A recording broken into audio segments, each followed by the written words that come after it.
સોમવતી અમાસ। તો મેં તમને જેમ કે આગળ કહ્યું કે આપણે જવાનું છે ભોળાનાથના દર્શન કરવા। તો અમે જઈએ છીએ ભીડ ભજને। જો ગાઈસ અહીંયા તમને રમો છોકરાઓ માટે બહુ જ ફરવાની બહુ જ મસ્ત જગ્યા છે। દર સોમવારે અહીંયા આટલું જ ટ્રાફિક હોય છે ને આવી રીતે મેળો ભરાય છે। ત્યારના ગાઈસ આપણે લાઈનમાં ઊભા છીએ, જો અવળી લાઈન છે ને અંદર તો આખું મંદિર ભર્યું છે। હવે જોઈએ કેમ કે 10-15 મિનિટથી તો આપણે લાઈનમાં ઊભા છીએ ને આ ભાઈ આપણે મનોરંજન કરી રહ્યા છે, એકલા એકલા ગરબા રમે છે, આપણે એમને જોઈ રહ્યા છીએ। દવાખાને ગયા હતા પણ દવાખાને બંધ હતું, કેવું દુઃખ કરે કાંઈ કાલ રાતનું તો કાંઈ ખવાનું નથી। ગુડ મોર્નિંગ, જય માતાજી, કેમ છો? મજામાં? હું પણ મજામાં છું। આઈ હોપ તમે બધા પણ મજામાં જશો। તો સ્વાગત છે તમારું મારા નવા વ્લોગમાં। અત્યારે હું ગેસ જો હું ઉપર આવી છું કપડાં લેવા માટે, કેમ કે કાલના કપડાં સુકાતા હતા। તો હવે મેં કીધું ચલો તડકો સારો નીકળતો સવારનો ને અત્યારે તડકી છે, વરસાદનું જોર છે, થોડોક વરસાદ આવે એમ છે। આજે છે સોમવતી અમાસ, તો બધા જેન્ટ્સ આવ્યા છે અહીંયા પીપળે પાણી રેડવા। તો સવાર સવારમાં અમે આવી ગયા છીએ જોવા માટે। ચલો તમને પણ દેખાડીએ ગાઈસ।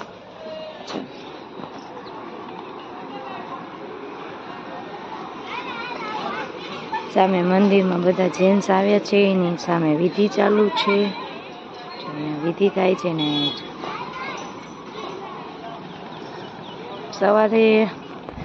સવારે છે ને 5:30 વાગે તો એટલા જેન્ટ્સ હતા ને કે વાત પૂછોમાં, એટલી ગર્દી સવારમાં હતી કે તમારો પાણી રેડવાનો વારોય ન આવે। મેં કીધું ચાલો આપણે ઘડીક વાર ઉપર જઈને, આજે છે સોમવતી અમાસ એટલે કે મોટી અમાસ, મોટો સોમવાર। તો આપણે બધા રહ્યા છીએ સોમવાર, તો ચા પાણી પીવાના બાકી છે, આપણે જસ્ટ હજી ઉઠ્યા જ છીએ। તો હવે કપડાં લઈને જાશું ને જયદ્રથ સૂતો છે તો જયદ્રથને ઉઠાડશું ને ચા પાણી પીશું। ચલો પછી બધા કપડાં લઈ લો। અત્યારે ગાઈસ 1:30 વાગી ગયો છે અને હું કરું છું બાંધણા, કેમ કે મારે 10 ઓટણીઓ દેવાની છે। કાંગળી કરું છું, કાંગળી કમ્પ્લીટ થઈ જાય પછી રસોઈ બનાવીશ ને દાઢ બહુ દુખે છે તો બતાવવા જવાનું છે। જો આજે સોમવાર છે, રવિરાજને ઓપીડી નહીં હોય તો આપણે પછી ડૉક્ટર પાસે પણ જવાનું છે।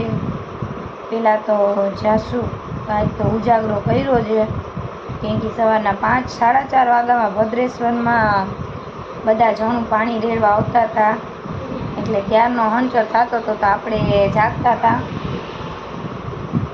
હવે જોઈએ શું થાય ને શું નહીં। રવિરાજ આવે પછી રસોઈ પાણી બનાવીને ભોળાનાથના પહેલાં તો દર્શન કરવા જાઉં કોર્ટની, અને પછી બપોરે દવાખાને જશું।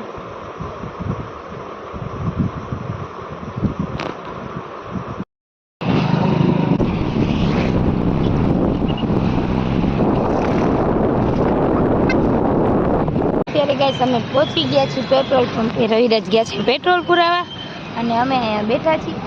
આજે છે સોમવતી અમાસ, તો મેં તમને જેમ કે આગળ કહ્યું કે આપણે જવાનું છે ભોળાનાથના દર્શન કરવા। તો અમે જઈએ છીએ ભીડ ભજને અને ગોલુને જવું છે, જોઈને પપ્પા આગળ, ક્યાં પપ્પા આવ્યા જોઈ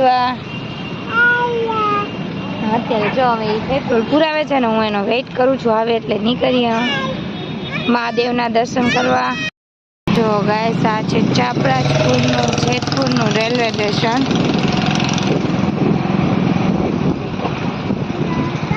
ઓલું નવાગઢનું જેતપુરનું રેલવે સ્ટેશન ને આ ચાપરાજપુર।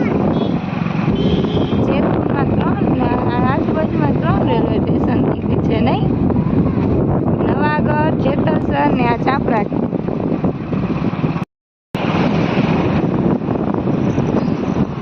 ચૂનવાની રેલવે સ્ટેશન કેવા મસ્ત હોય। જો પહોંચી ગયા છીએ ને, જો ટ્રાફિક જો અહીંયા રસ્તામાંથી ને રોડ ઉપરથી ને ટ્રાફિક જામ છે।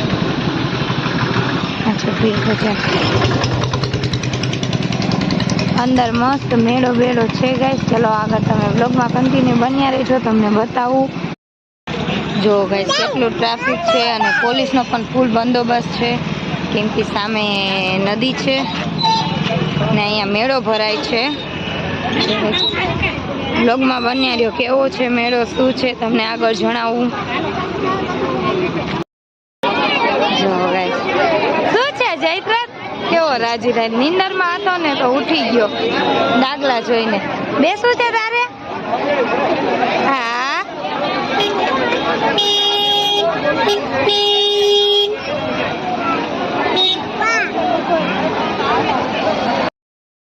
જો ગાઈસ અહીંયા તમને રમો છોકરાઓ માટે બહુ જ ફરવાની બહુ જ મસ્ત જગ્યા છે. દર સોમવારે અહીંયા આટલું જ ટ્રાફિક હોય છે ને આવી રીતે મેળો ભરાય છે. ઓહો, સોના ચાંદીના ઘરેણા. આપણે જેતપુરનો મેળો બંધ હતો પણ અહીંયા જો અત્યારે ભીડ ભજને ફૂલ ટ્રાફિક છે ને મેળો છે. મોટી મોટી સ્લાઇડો નથી પણ છોકરા માટે મસ્ત છે ફરવા ને બેસવા માટેનું ને તમને ખાણીપીણી રમકડા બધી વસ્તુ મળી જાય. દર સોમવારે ભીડ ભજન, શ્રાવણ મહિનાના દર સોમવારે ભીડ ભજન અહીંયા મેળો ભરાય છે. આપણે કીધું આવું કરતા હતા તો ફાઇનલી આજે આપણે આવી ગયા છીએ ને જો સામે છે મંદિર. ચલો આપણે હવે મહાદેવના દર્શન કરી આવીને પછી મેળાની મજા માણીએ.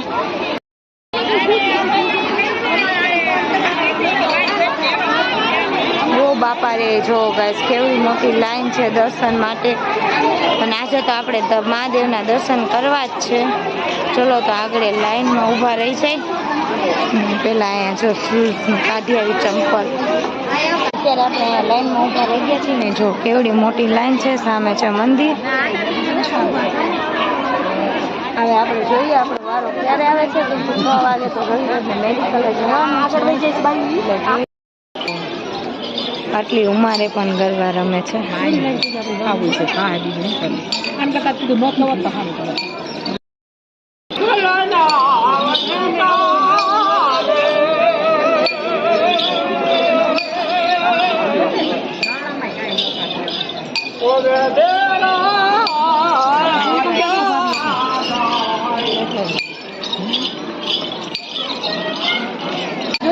આપણે લાઈનમાં ઊભા છીએ. હજી જો અવળી લાઈન છે ને અંદર તો આખું મંદિર ભર્યું છે. હવે જોઈએ કેમ કે 10-15 મિનિટથી તો આપણે લાઈનમાં ઊભા છીએ ને આ ભાઈ આપણે મનોરંજન કરી રહ્યા છે. એકલા ગરબા રમે છે. આપણે એમને જોઈ રહ્યા છીએ.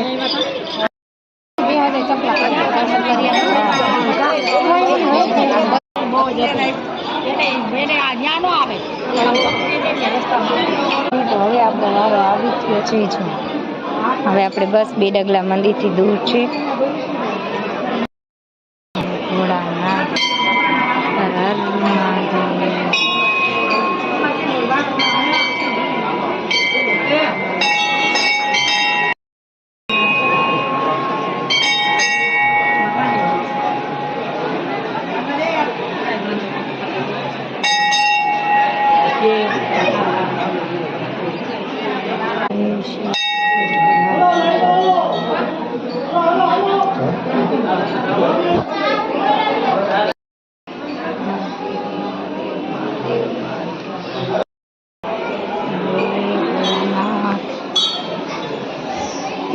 શિવ શંભુ.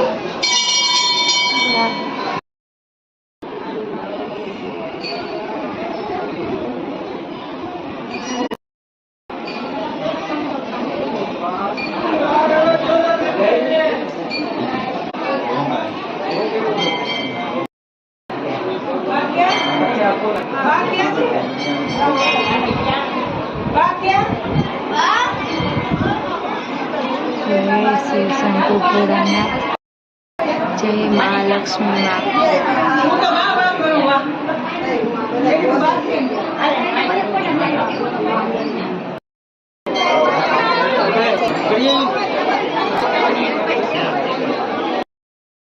હવે આપણે દર્શન કરી લીધા છે ને હવે આપણે ચંપલ પહેરીને બહાર મેળામાં ઘડીક કરીએ કેમ કે 5:30 થઈ ગયા છે. રવિવારને 6 વાગે મેડિકલે જવાનું છે. તો ચલો જોઈએ આમથી આવ્યા ક્યારના રાહ દર્શન કરીને મારી રાહ જોતા હતા. અત્યારે અહીંયા ખરીદી કરવી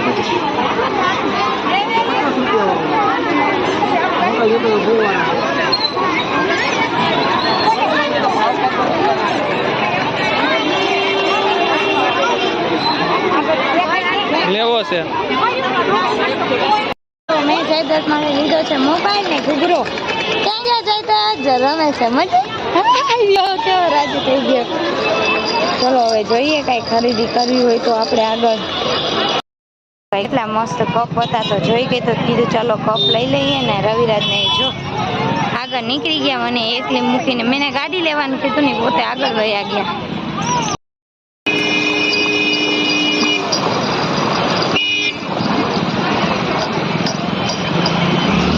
આપણે ગણપતિ વિસર્જન અહીંયા કરવા આવીને અમે અહીંયા જ ગણપતિ વિસર્જન કરવા આવી છીએ બસ હમણાં થોડાક દિવસમાં જ બાપાનું આગમન થાય છે નહીં આપણે લેવા જવાના છે ને ચલો તો હવે ઘરે ઓન ધ વે ઘર ભેગા હતા ન્યા જો ગાય સામે ટ્રાફિક બાપા રે અંદર એટલી ગરમી થતી છે ને કે વાત પૂછોમાં વરસાદની જોર અત્યારે એટલું છે ને કે વરસાદ આવશે હે ના પાડે ખાલી વાદળ અત્યારે 6:30 થયા છે ગાઈસ જો અમે ઘરે આવ્યા છીએ મોડું થઈ ગયું એટલે રવિરાજ ફટાફટ મેડિકલે વયા ગયા ને જયદ્રથ સૂઈ ગયો છે અને અમે બજારમાં વયા ગયા હતા ત્યાંથી પછી કેમ કે મારે લેવું હતું કવર તો જો 2 કવર લઈ આવી છું આ રીનિંગ માટે ને એક બીજું છે એ તમને હું પછી બતાવીશ અત્યારે કેમ કે જયદ્રથ ઉઠી ગયો છે તો ચલો એને સુલાવી દો ને ઘડીક હું પણ આરામ કરી લઉં હાલો ગાઈસ અત્યારે જુઓ 10 ઓછી છે ને જીગના અહીંયા રસોઈ બનાવે છે અત્યારે આપણા માટે કેમ કે એને દાઢનું એટલું પેન હતું ને કે એની કોઈ વાત પૂછવામાં એટલે એ સૂતી હતી હું ઘરે મેડિકલેથી ઘરે આવ્યો ત્યારે પછી મેં એને દવા આપી મેં કીધું હાલે દવા ખાઈ લે એટલે પેન ઓછું થાય એટલે કંઈક મજા આવે તો એ જો અત્યારે દર્દ પેન ઓછું થયું ને એટલે કે લાવો હું તમારા માટે ફરાળ બનાવી દઉં ઈ કે તમે થોડુંક ફરાળ કરી લ્યો ઈ કે આજે શ્રાવણ મહિનાનો છેલ્લો સોમવાર છે ગાઈસ કેમ વયો ગયો શ્રાવણ મહિનો એ આપણને ખબર ના પડી ફટાફટ આવ્યો એવો વયો ગયો જો અહીંયા અત્યારે આપણા માટે બને છે સાંબાની ખીચડી આજે મારી મોં બોલતી બંધ થઈ ગઈ કેમ કે મને આ દાંત એવી દુખે છે ને દવાખાને ગયા હતા પણ દવાખાનું બંધ હતું એટલે મને એટલું દુખે છે કે અટકી રહી કાંઈ કાલ રાતનું તો કાંઈ ખવાનું નથી દાળ ભાત ન ખવાના આજ તો સોમવાર છે એટલે કીધું ચાલો આંબાની ખીચડી કરી નાખીએ જો આપણે આંબા માટે બધું સુધારી લીધું છે બટેટાની અને અહીંયા રવિરાજના મરચાં તરવા છે મરચાં તરેલા ખાવા છે તો એવું બન્યું કે વિડીયો એડિટિંગ કરવાનો ટાઈમ નથી મળ્યો કાલે રવિરાજ ફ્રી નહોતા અને રાતે મોડા ફ્રી થયા ને પછી એને નીંદર આવતી હતી તો સૂઈ ગયા તો આપણે એડિટિંગ વિડીયાનું નથી થયું અને એન્ડ પણ મારે નથી થયો તો અત્યારે આ વિડીયોને અહીંયા એન્ડ કરીએ છીએ અત્યારે જો 11:05 થઈ છે તો આજે આ પહેલી વાર આપણો વિડીયોમાં બીજે દિવસે વિડીયોનો એન્ડ થાય છે ને અત્યારે અમે થઈ ગયા છીએ રેડી હું જાઉં છું દવાખાને કેમ કે મારી દાઢ દુખે છે તો જો રવિરાજ આવ્યા છે તેડવા ને એટલે ચલો ગાઈસ આપણે આ વિડીયોને એન્ડ કરી છીએ કાલે મળીશું નવા વિડીયો સાથે જો તમને મારા બ્લોગ પસંદ આવતો હોય તો લાઈક શેર ને સબસ્ક્રાઈબ કરો okay bye bye good night જય માતા